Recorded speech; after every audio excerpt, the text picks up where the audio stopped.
I believe as we are all and waking up, and not woke, but waking up, and our intentions are changing, and this RV has taken so long. Well, For guess sure. what? I went from, not that I am a private jet guy. I'm an aviation, I fly, I'm a pilot.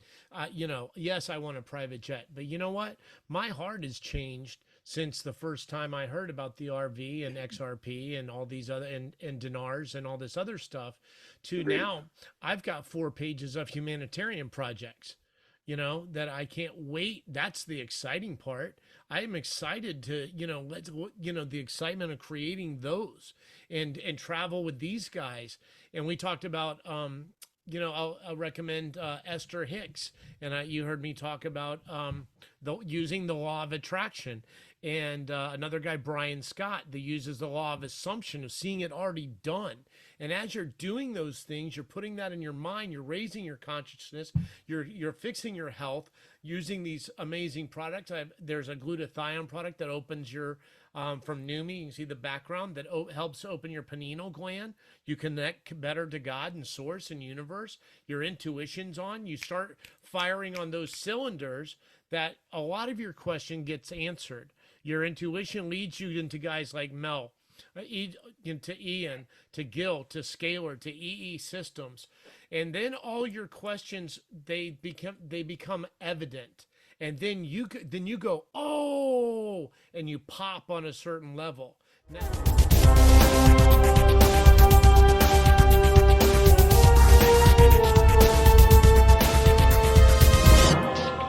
but before we get started, folks, make sure you hit the pause button.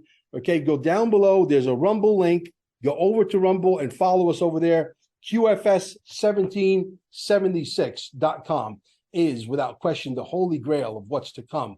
Okay, T-shirts. You got to get yourself decorated. This way, people will ask you, what is XRP? What is the quantum financial system? What is this? What is that? And you send them where? To QFS1776.com, where they need to immerse themselves, because we're going to burn down this system down to the ground. And out of the ashes will rise the phoenix. There will be nothing to go back to. Believe me when I tell you that.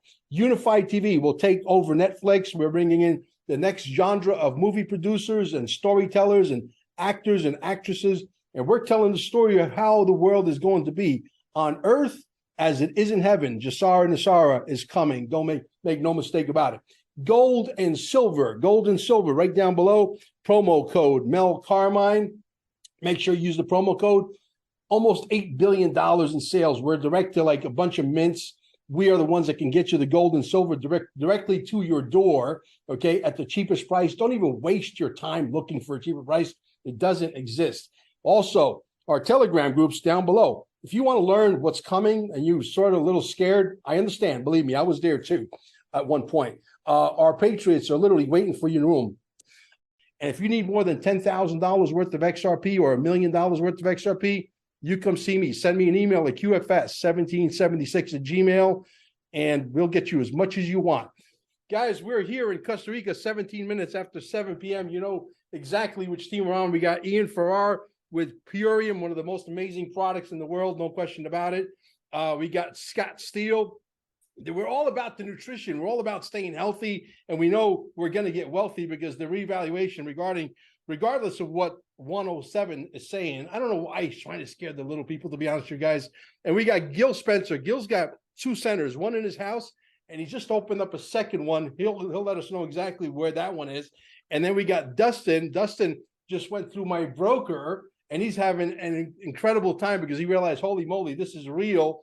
And I got to tell you, Dustin, I got people coming at me right now with hundreds of thousands of dollars. Like I'm selling pizza, like pizza slices.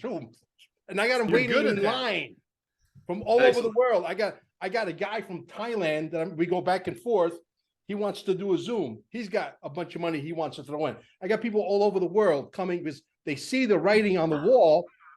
What's going on? Credit Suisse is going. The bank over there in Silicon Valley's down. I mean, it is everywhere. People are sending us videos of people yelling at the bank buildings and the bank tellers, and it is crazy. But for people that are in the crypto and silver and gold, we seem to be the most relaxed people on planet Earth because we understand how to get positioned, and we are all positioned. Scott used to work for MTV and Z100. I used to have Z100 carved on the side of my head. That's when I used to have hair. Okay. And I used to drive limousines. And I used to drive limousines for a rent-a-stretch limo in Paramus, New Jersey. Oh yeah.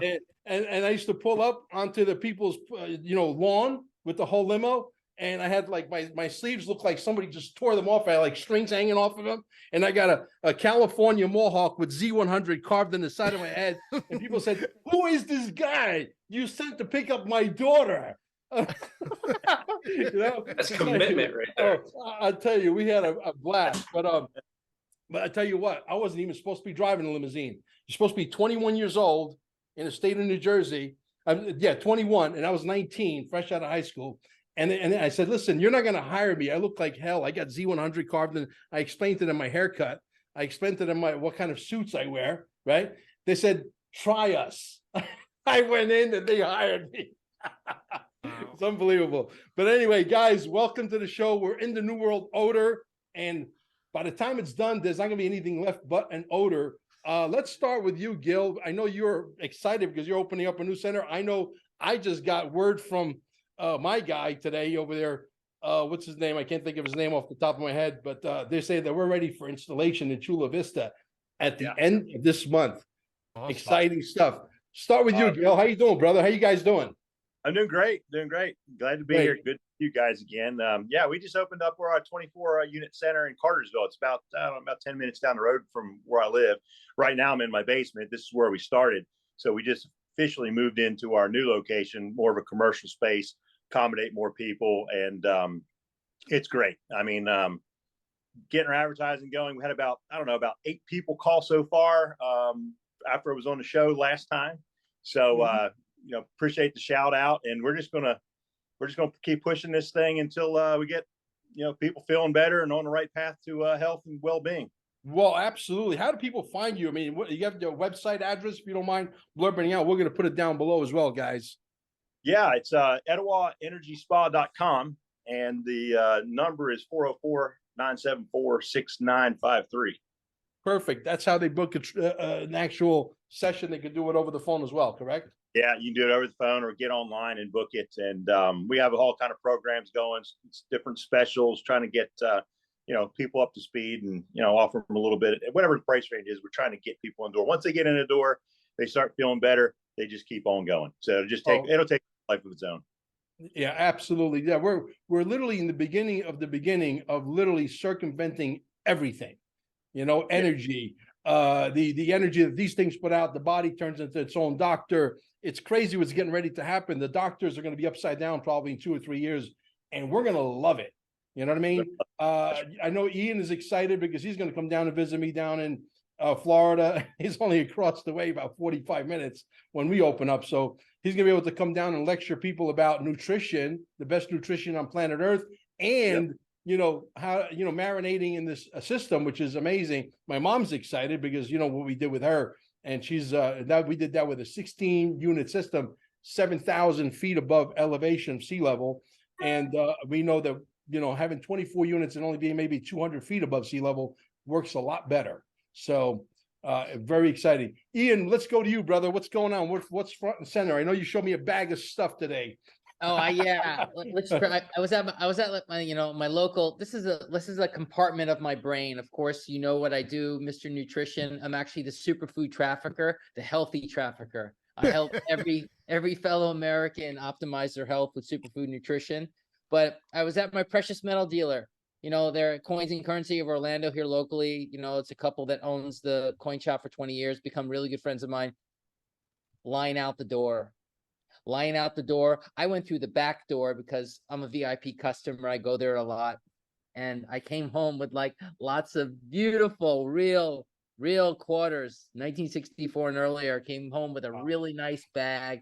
Went to Wells Fargo. It was quiet. Had no problem doing a withdrawal. They didn't ask me any questions, and I went to do my business. So that's the way my day started. And then I got into my day of helping people really, really nourish themselves, because you know, there's a lot of pollution out there, and I have the solution to the pollution. That's Ooh. awesome. That's awesome.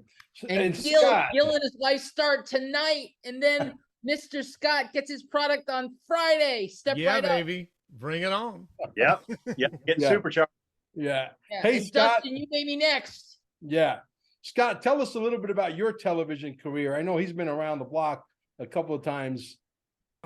Dude, it's just been it's been Mr. Toad's wild ride, if you will. But at 8 years old, I knew I wanted to be a game show host. I knew a few things, but I was gonna game show host, billionaire. Didn't know how, why, what was gonna happen, and also I wanted to be, and I didn't know what. But I wanted to be not a motivational speaker, but I wanted to change people's lives. And later on in life, that became kind of finite. I saw Tony Robbins. I'm like, I want to do that, but I want to do it for kids and teens and young adults so we can help them, because obviously, as we all know now, the schooling system is just out of control. You know, and if I could help a young person, and later, you know, I don't know what you call God, but what God showed me, Spirit Universe showed me, is that by being in radio and television, it made me cool. You know, if I'm hanging out with Britney Spears, I helped Backstreet Boys get their record deal. That's a whole nother story. But, you know, I got led down the path, and I started running a soundboard in church. I figured out you're going to be on the radio and television, you need to learn how to run a soundboard. So Mom made me to go to church. I started running a soundboard, and at 12 years old, I got my first big break. The morning show here in Tampa was the Q Morning Zoo, and I was the Tukey bird and the monkey, and I was dressing up in parades, waving, and that was my big break. And I parlayed that into getting on the air about 15, 16 years old. And that led into, like you said, Mel, is on MTV, VH1, E! Entertainment. I hosted a show with Brooke Burke called Wild On. I had a TV show I formed with Dennis Rodman called Party Like a Rock Star, which didn't suck. And then I most recently, I've been, some of you may remember Rick Dees in the morning, and Rick Dees in the weekly top 40. He and I had a morning show on Kiss FM, Los Angeles. I was on then syndicated. Jamie Foxx and I had a show that was on Sirius XM called The Foxhole, in which I was Scott White Boy Steele on that show, which was just a blast. But I just had a really great career, and I say all that, and some people, you're seeing this and go, wow, that's awesome. But you know what? It's nothing compared to where we're at right now. Because a few of the guys on the channel on the broadcast tonight, Mel sent us a beautiful sporadic text the other night, and we got on Mel, being Mel that Mel is, said, hey, can you jump on a Zoom? And we jumped on, and we must have talked for over 2 hours, and it was just bliss. And we all talked about, and I went and I told Mel and a couple of the other guys after, I was like, you know what? I have done a ton of stuff in bars and tons of shots, but this was the best shot I ever had. It was just the high vibing with a bunch of good dudes. And the things that we were talking about then, we wanted to bring to you guys, because if we can just help you guys get a little bit more knowledge in a couple of areas we're going to talk about tonight, we just hope you can go out and share that with someone, and you can make a little bit of difference in their life. Oh, absolutely. How was that? We got Dustin. Dustin calls me, right? And I was telling him about our thing that we did spur of the moment, which we should have hit the record button. I'm at an Airbnb far from home, really plush place that Amber rents all the time, and with an incredible view of all of San Jose and Escazú. And, you know, we got like a billion lights here when you're in the capital. And Dustin's telling me a story about that he just went through my broker, had the most amazing experience. And then he proceeds to tell me that, hey, Mel, I think something's happening with the planet, because there was a 45 minutes in the middle of the night that I didn't remember who the hell I was married to. I remember my kids' names. I didn't remember my own name. There's some conscious shifting going on. And obviously he's perfectly okay. But I think a lot of us are experiencing this flu of sort that's coming down. And that's why I keep taking my XRP vitamins with some extra charge, like, local coffee. And so tell them the story you were telling me, Dustin, if you don't mind. That was great. So, first off, my name is Dustin. Thank you all for having me. I feel a little bit like a fish out of water. I don't have the pedigree that most of you have. I've never served any time in radio or television or anything like that. And I have a very deep, genuine appreciation for all the stuff that you guys are doing. Mel is, a person of interest for me. I appreciate all the people that he has on. I look to him kind of, more of a mentor type of thing. Hey, what do you think about this? I've always been an old soul. I've always been guilty of, getting along with older folks, whatnot. I'm a veteran. I'm very well thought. I speak pretty concise. So I was having a moment, laying there, and I just kind of felt like this moment of, the only way I could describe it was like this 80,000 foot view over my life. And I lost some detail, and it was one of those moments where it was very surreal. It was like a out of body experience type of thing. I didn't know how to explain it. I didn't know how to equate it to anything else. And the only thing that I could explain to Mel was it felt like I was on an airplane looking down, and you don't get any detail about anyone's personal life or anything of what they're doing or how they do it. I explained it to my wife, and she was very concerned, right?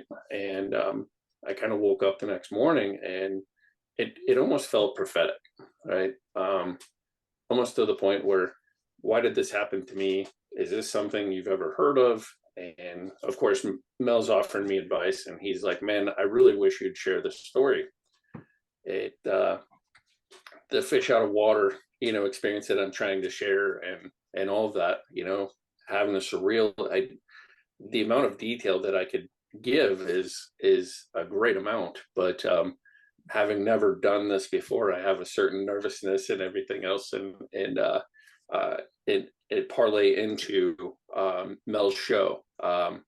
So very deep respect and admiration for all of what you guys do every day. But the experience in itself was very scary. It was not of anything of any familiarity or anything like that you'd ever want to experience again. But it almost felt of something like, MK mind control. What did that feel like? How would someone respond to that? And then how would they be able to explain it? And having experienced it, I really appreciate that Mel asked me on, and to be a part of this roundtable discussion. And if any of you have any insight to any of this, if any of you have ever heard of anyone else ever sharing an experience like that, I would greatly appreciate any information you would share back to me. Well, thank you for your service, soldier, Yes, first and absolutely. foremost. And thank you. I want to talk about an out-of-body experience. I believe Gil has a story about that, because, these machines, I think, vibrate you and allow your cells to vibrate, and your pineal gland to literally, chisel all the calcification that's been there for years and years and years. And they had a gentleman that came in and tell the story, Gil, because I think it's worth telling. Basically spiritual vibration on steroids. And these machines allow the body to do things that it normally would not be able to do. I'm not going to steal your thunder, Gil. Please, by all means, tell us the story in full. Thank you. All right. Yeah, absolutely. So we, everybody has a different experience. I mean, we've had a lot of people experience many different things, different stories, but one of the most interesting ones were, I had stepped out. I ran into town or did something, and I greeted the gentleman when he came in, sat down, and my wife was still here, and I didn't come back till later. Well, he had left, so my wife was, we like to get updates on how people were doing. How are you feeling? Checking in with them, just seeing what their experience was like in the EEsystem. And my wife was telling me about this gentleman, and he said he came out, or actually she came in, woke him up, told him his time was up. And he had this strange look on his face, not one of fear. She really couldn't explain it. but something profound had happened, right? So she's saying, well, how are you doing? Are you okay? And he just looked at her and said, I had an outer body experience. And my wife was just like, oh, wow, that's pretty amazing. And then she's like, no, you don't understand. I had an out of body experience. And he said, I could see the ladies across from me. I could see me sitting in the chair. And then I looked around the room and I saw all this energy just swirling, because in the EEsystem, it creates a scalar wave energy. And that wave is a toroidal field. And he said he could just see these waves in the room. And he just looked around. And then when my wife came in and kind of jolted him awake, that was the end of it. But he was flabbergasted. And my wife was just like, she had no idea what it was like to talk to somebody who had an outer body experience. But man, he was just, it was amazing. I mean, I just took his word at it. We took his word at it. It's the way he told the story, just the look on his face, it was profound. And like I said, we just keep seeing more and more miracles happening every day. Yeah, absolutely. Yeah, we love all the stories, and the stories are all real.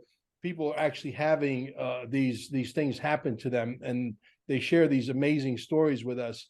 And we're starting to say, what these doctors go to school to learn, because we're scratching our head saying, where everybody's walking around medicated like zombies, and they don't know what planet they're on. And here we are. Obviously, they threw Rife in jail for life. I believe they put him in jail for life because the machine he invented back in the 1920s or 30s worked. It was pure cancer. Yeah. Huh? Yeah. It was cancer. Well, his lab had a fire just accidentally. Yeah. Right. Usually how it works. Yeah. Hey Mel, please share this story, because some of the viewers tonight may not have heard the story about your mom. My mom is she has epilepsy, she has emphysema, she has fibromyalgia, she has neuropathy, she's got it's easier to list the things she doesn't have than the things she does have. I think that list is a lot smaller. But when I brought her to the Orange County there in Newport Beach, there's a center with 24 units. She said, Mel, just say goodbye to me. I just want to go home, meaning I want to cross over to the other side, etc. These machines don't work for me. And we had to book their 2 8-hour sessions. Both 8-hour sessions failed her because we're taking a car that's been sitting in the junkyard for 7-8 years under all the elements, and now we want to make the car brand new again instantaneously. That is not going to happen. If your mother is as busted up as my mother, expect that this may take 7 or 8 months for the body to start to realize what its role is, and the cells start to produce healthy cells and start. My mom has 0 emphysema. The body healed the body, first of all. These are not medical devices. They don't cure nothing. Okay. It's just that the body recognizes the atmosphere. And so what happened was everything's gone. She doesn't have to take any medication anymore. She's telling me these guys here at the assisted living place where she's at right now in Glendale, she said, they're going to be in for a shocker. I said, why? She said, because I stopped taking my medication and haven't been taking her medication. She's been back for 4 months. So all of the medication is being hidden where? Underneath the bed. So when she leaves and they're going to go inside a room, they're going to find a big surprise, a lot of medication that my mom didn't need, but they're trying to push it on her because they want her to be unhealthy, because if they could keep her unhealthy, they could keep her in the system. And if they can keep her in the system keeps making money. It's a simple equation. We live in a crazy world. She's very sharp. She's understanding this. She's like, you're right. They want me to be sick. Yeah, there's no money. There's not much money in being healthy. No. Exactly. So what do you do for a living, Dustin? We didn't ask you that. I'm sorry. I'm in the service industry. I'm in and out of big box stores. I deal a lot in commercial like refrigeration type of thing. So I'm very in tune with the community and very close surrounding areas. I tend to see a lot of daily activity. I'm very varied on where I am, primarily East Central Iowa. Now, with that being said, it puts me in tune with grocery. It puts me in tune with products coming in and coming out. Get to see a lot of, products that's either withheld or, Meltox being in Costa Rica and seeing shelves stocked and no issues with anything. So we get to see different things come and go, and when things are upheld and when they're not. So my experience professionally as opposed to personally is just very aware of my surroundings and seeing people and noticing the decline in people's mental health and fitness, the whole experience through that, and then how we've transitioned out of that, and almost nothing being spoken about daily. We've got a couple very liberal areas, college towns. In the areas there, I still wearing masks and things like this, and it's just it's unbelievable. You see people that are still asleep. They're not aware of their surroundings. They're almost putting themselves in a point where they're social distancing in a car in a drive-through. So it's very unnerving to understand. Yeah, it's pathetic. It put me out of business. I mean, I was in the call center business. Call centers, pretty much a lot of them worked for me, my company. And I would get the contracts from the energy deregulation companies, and they're called ESCO's Energy Service Company, which it stands for. And we would sub the contracts out to the call centers. And if you ever get a call from anybody saying, hey, we'd like to switch your energy company, they work for me. So, and so with that said, from one day to the other with the social distancing stuff, bullshit story, right? Pretty much. I was out of business because all the call centers in Tampa that I used to sub out in California, whatever, most of them are out of business. 98.99% gone. So you're the one to blame for all those damn telemarketing calls? Yeah. Listen, I was a big telemarketer back when I moved to Florida. That's part of my life there. I became pretty big into telemarketing. I was so good at it, and I'm pretty loud, as you could tell. And I went to go work for the the Fraternal Order of Police, and I went for a training. And the manager said, "What leads would you like?" I said, "Give me leads of surgeons at the Miami Heart Institute." So I called a couple of guys who were surgeons, and I could pitch like there's no tomorrow. And next thing you know, one guy said, "Okay, send the guy down. I'm writing you a check for $25,000." Two guys before lunch, 25,000 each. I made $5,000 that day. But before the whole day was over, they actually disassembled one of the cubicles, and they put a roof on my cubicle because I was so loud. And muffler. The guys couldn't sell because everybody else was listening to me pitch, right? But go fast forward. The movie came out. It was called Boiler Room, right? I don't know if you guys are familiar with the movie Boiler Room. Yeah. Right? Yeah. It's been around. It's been about probably 25 years old or so. The movie's been around for a while. But I think what's his name? The actor's name, Rabini. I can't think. Rabasi. He was in Saving Private Ryan. He was the medic. Yeah, exactly. Giovanni Ribisi. Yeah, there you go, Giovanni Ribisi. And then who was there? Ben Affleck. Ben Affleck, Vin Diesel. Great movie. Diesel, yeah. The entire movie theater was all telemarketers. So you can imagine. Okay. So we did that for a long time. I lived in Florida. I lived in Surfside. I was in pizzas. And my brother would constantly call me because he wanted me to take a piece of the pizza shop over in New Milford, New Jersey, still there, still called Sopranos. And my friend came to visit me in Florida. This is a really neat story. You'll like this. My friend called me, says, "Hey, I'm in town. I'm going to be in town in a couple of days." I said, "Come on down." I had this beautiful apartment, like 1,450 square foot at the Manatee Building over in Surfside, right on A1A, right on Collins Avenue. Living the most amazing bachelor life you can possibly imagine.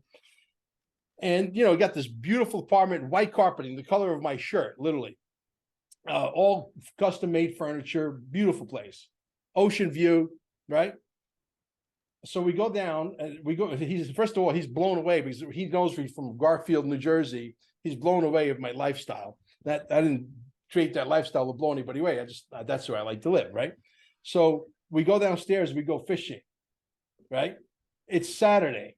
It's complete, full blown season. And I'm friends with the lifeguards. The lifeguards say, okay, guys, you got to move. So they move all the tourists so that Mel and Nicola could fish. True story. We couldn't put the damn, fishing pole in the water. We would catch a fish. And the fish we were catching that day, you know what was biting? Amberjacks. I'm married to Amber, right? So we got like 27 fish. We actually gave them away. But this guy got on the phone. He called the whole crew of guys that we used to hang out down in Garfield, New Jersey. He goes, you don't believe how this son of a bitch lives, And he started explaining. And who's calling me the whole time? My brother. My brother's calling me here. Hey, you got to come down. You got to take a piece of this pizza shop. Okay. Finally wore me out. And he said, Mel, my friend Nicole said, Mel, you're crazy. He goes, you got this incredible lifestyle. Why would you want to go make pizzas in New Jersey? It's snowing over there. You know what I mean? So, so anyway, finally we get there. Pizza shop's not really doing too well. The name of the pizza shop is Maria's at the time. And what happened was that I said, listen, we got to change the whole style of pizza. We're going to change the counter. We're going to change the name. He said, what do you want to call it? The pizza shop was making like $2,200 a week, barely enough to pay the rent and the bills. I said, we're going to call it Sopranos. Sopranos was the show on HBO, Sure. and Soprano was in the height of its popularity. And because Soprano could not be trademarked or because it's a pitch of a singer's voice, he said, oh, you can't do that. HBO owns the patents and owns the copyrights and blah, blah, blah. I said, listen, you're not a lawyer. Neither am I. Let me call my attorney. I called the attorney. He calls me back in 20 minutes. He goes, cannot be trademarked, cannot be copyrighted. It's a picture's voice of a singer. I said, can it be locked up for a pizza shop? He says, yes. He says, how much does it cost? $280. I said, lock it up for all New Jersey. Let's go. So next thing you know, we put a Roman style pizza, all exotic pizza, and there's lines outside the door because the name was such a big hit. And we sort of copied the logo a little bit, sort of like pushed the envelope, We even had Uncle, whatever, one of the guys, Uncle something that played in the series actually come to the pizza shop, So I've always had a knack for getting stuff going. And I said, if I'm going to be doing podcasting, I knew I was going to mess it up. There was no question. You can't do this, and you've never done this before. It's like anything else, you'll figure it out eventually. If you do it 500 times you fall to the floor. Eventually, you'll figure out how to walk. You know what I mean? So here we are. I never thought in my wildest dreams I would be interviewing guys with scalar wave technology and superfoods and the guy from MTV. It's been a wild ride. But let's switch gears, guys. I wanted to tell that story because I think it's a very entertaining story, if nothing else. I want to talk about the banking system, and then you guys could jump into the conversation and talk about anything, because that's what's going to make it interesting. You guys talking amongst each other as well. Yeah, so I have an interesting story. So this happened today.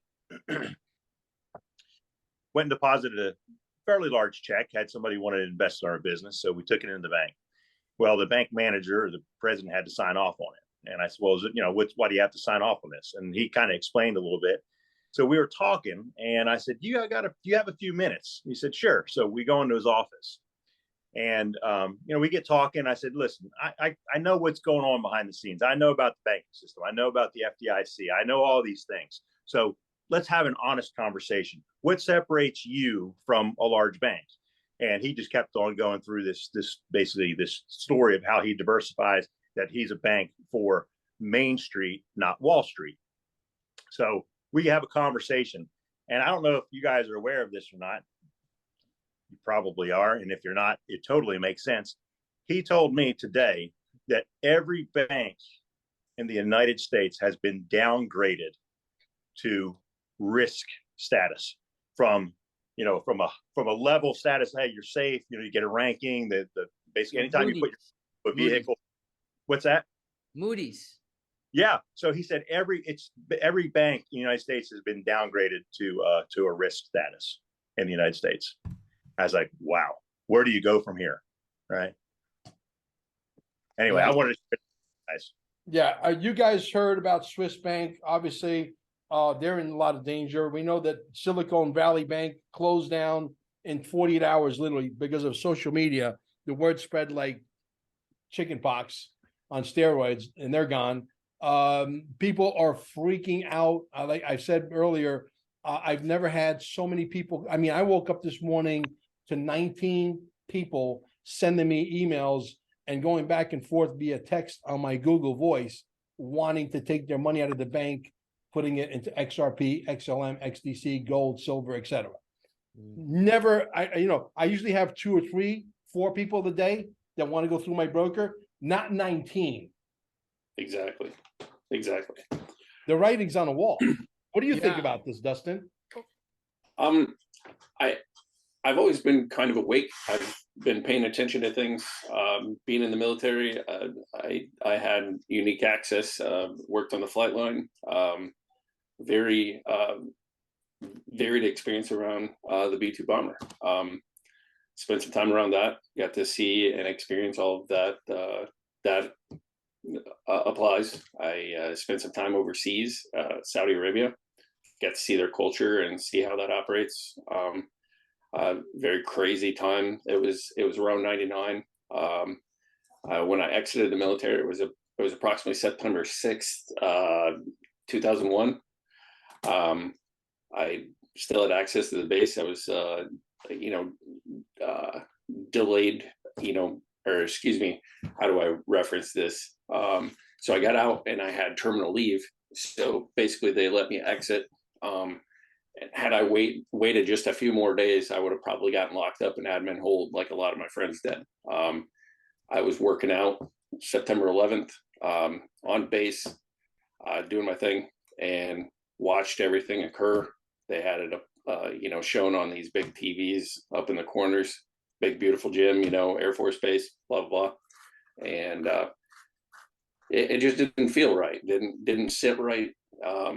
Knowing when you have an Air Force base that you have a cordon, you have this secure zone over all of these posts, bases, however you refer to a military post or base. And, we've gotten accustomed to people having planes on the ready, right? You have these fighter jets, or you have these people that are ready to take off at a moment's notice, and they lock that stuff down. Immediately didn't sit right with me. If you think about military reaction and all of this, and you understand the conspiracy that comes out of that, how that parlays off the banking, I apologize, just a little history about me and how I kind of come to wake up and how I come to see things. It's been a long time in the making, and how I come to realize that the banking industry was going out is several things just didn't sit right. So if they don't sit right, they don't feel right. Being an old soul and kind of how my story evolves. I'm in my mid 40s. I've made a pretty good life for myself. We live pretty comfortably. Obviously, flyover state. I don't live anywhere interesting. I'm not hanging out with Britney Spears or anything like that, like this guy over here. But at the same time, when things don't sit right, your preparedness, your ability to make sure that you're ready for anything. I don't know if you guys have heard of these weather anomalies. Obviously, East Coast, West Coast, you have earthquakes and hurricanes and all these things. We've had this thing called a derecho that was approximately 2 years ago. Like 140 mile an hour winds just all of a sudden popped up.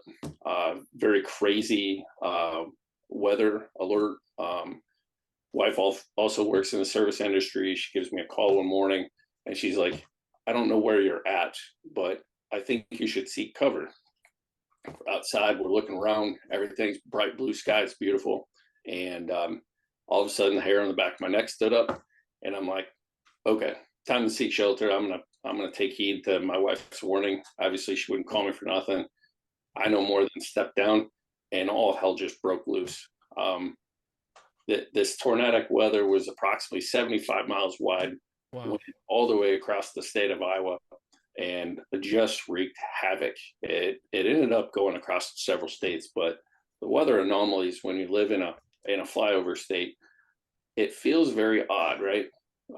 Just today, woke up, have another friend of mine that's very awake and very alert, very aware of his surroundings. We're paying attention. Bright, beautiful blue, clear sky. And 2.5 hours later, completely crisscrossed, jet trails, contrails, however you refer to geoclimate engineering. That's very alarming, very unnerving. A lot of people on the ground just still believe that that's bigger than anything or anyone could ever possibly, create or form cover. How could you possibly do that? Well, it's interesting how they release information, how you put it out there, that there are government contractors that do this sort of thing. And it's just a very scary situation. How that ties back into banking, well, how I think about this is if the media is so ramped up, people are so kind of in this information tornado, as it were. You're so busy, different frequencies applying in people's lives, the stresses of banking and inflation and the things that are going on politically. People are just tired. People are scared. People are afraid to go out. People are afraid to interact. Midwestern people are very friendly, very helpful, very willing. Almost anyone over here just willing to give you the shirt off their back, do anything they can to help you. And the demeanor, it seems, is changing a bit, and people are starting to catch that wave. But you start talking about some of these ideas, the ideas that the bank system could crash, or, we go backwards a number of years and we know, certain airlines or things like that. What makes something too big for a bailout? What do you do for the banking industry? And I think people are just very asleep still, because they have an inclination that bigger powers are at play. They're going to take care of it. We don't have anything to worry about. But yet, from the military perspective of readiness and understanding and everything else, paying attention to people like Derek Johnson, people like Sarge and icons, a lot of online influencers and things like that, Telegram, Rumble. It's wonderful to understand that there are people out there that are truly awake. We're trying to make people aware, putting information out there. I'm a huge advocate. I spread information all around as much as I can. I'm very much into lobster. I have several, XRP, XDC, XLM. I promote that. I advocate for it, and I absolutely put it out for people to be aware of it.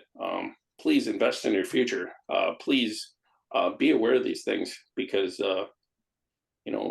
if the banking industry does crash, people are not aware of UBI. People are not aware of, Mel's talked several times about state nationals. That's a big thing. What does that apply to, and how many people are awake to that? And then with the information tornado, and then weather anomalies and all these things, it's just like that you can't get your bearing. Gil, with the frequency and the different scalar waves and all these things, you spoke briefly about that. It makes you wonder about 5G and how much that applies to our environment, toxins, different things in our water, different things in our food. It's just very alarming. The banking industry, we're waiting for something. I watched Mel's video with Wano Saban. Excellent video, lots of great information. That was phenomenal. A little bumping of heads. Oh man, that was amazing. So I kind of love how you have the ability to kind of grill people just a little bit, right? You kind of push them just a little bit, and you can almost tell with Juan, you sense, emotions rise just a little bit, right?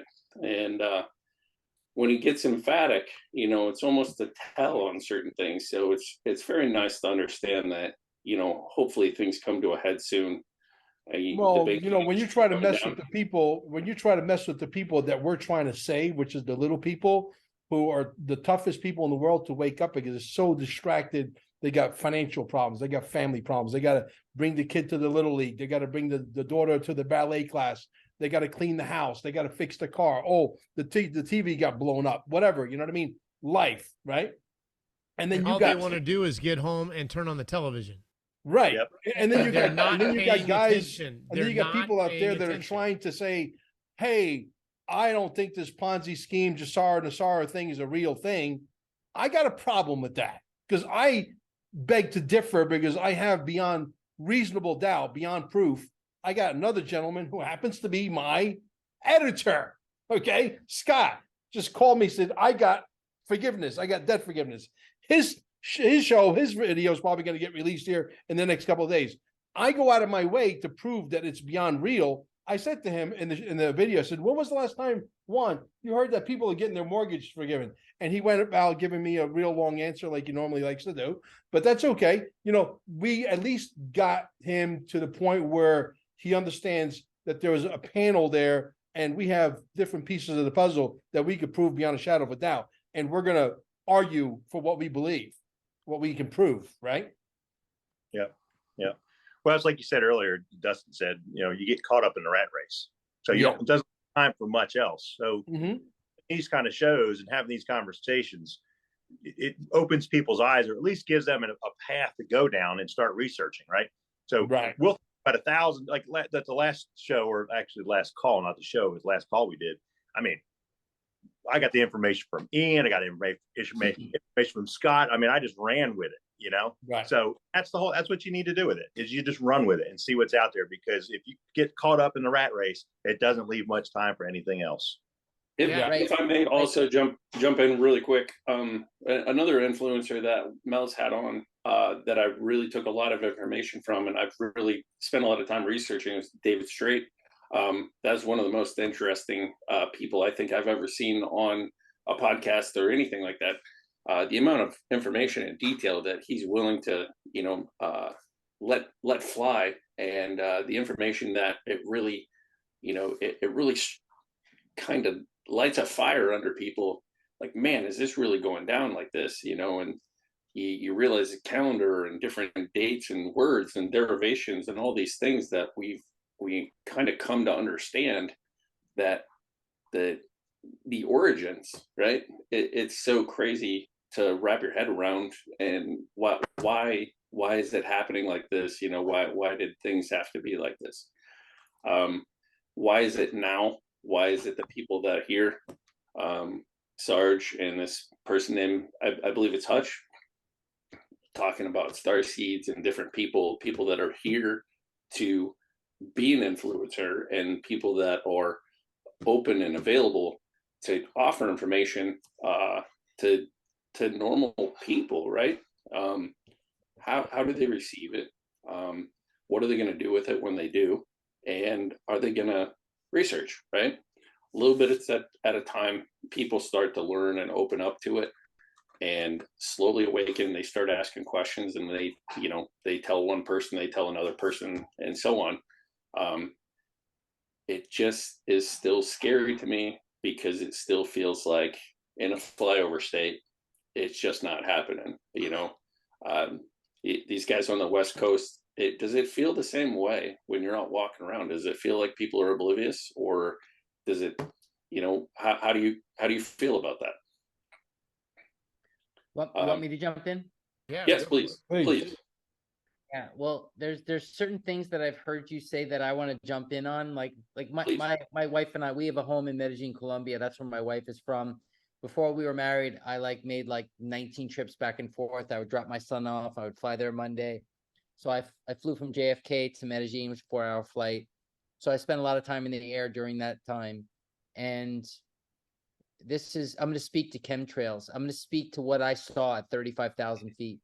Okay. So I'm flying, and then maybe 200 meters right out the window, I saw an unmarked plane go the opposite way. It wasn't a regular airliner. Okay. Unmarked plane, and the plume coming out of that back of that plane was not a condensation trail by any means. Okay. Good. So I woke up to this. I mean, I've been awake for over 20 plus years of the geoengineering and all that stuff. And to be at that altitude, flying to Colombia and seeing the jet go the opposite way with no markings on it, I know that was a government contract or New World Order plane doing what it's doing, spraying us like ants and all of that. But, you know, I have a lot on my mind because I'm listening to everybody. And, you know, for me, it's always been to, you know, ask questions to see if people are open and, or they're awake or they're not. You know, I've always been the freak. I've always been the person like, oh, you're one of those. So there's things that I've said many years ago that are actually coming to fruition today. You know, Jim Sinclair said that the shit show is going to happen. Silver is going to be the metal on steroids. Okay, gold's going to go to this price, but silver right here is going to be, you know, I mean, everyone's going to clamor for silver, industrial metal, monetary metal, the poor man's gold, but it's going to have the much higher accelerant in terms of percentage increase. Like I said, I came back from my dealer today with a really beautiful bag, and every American needs to listen to this right now. Okay, you got to buy constitutional money. Okay, you got to have the financial rails. I mean, we all have XRP, XLM, XDC. Okay, that's really important. And hey, Ian, can I step in? Can I step? Yeah, of course, brother. Because I just want you're saying some really good things here.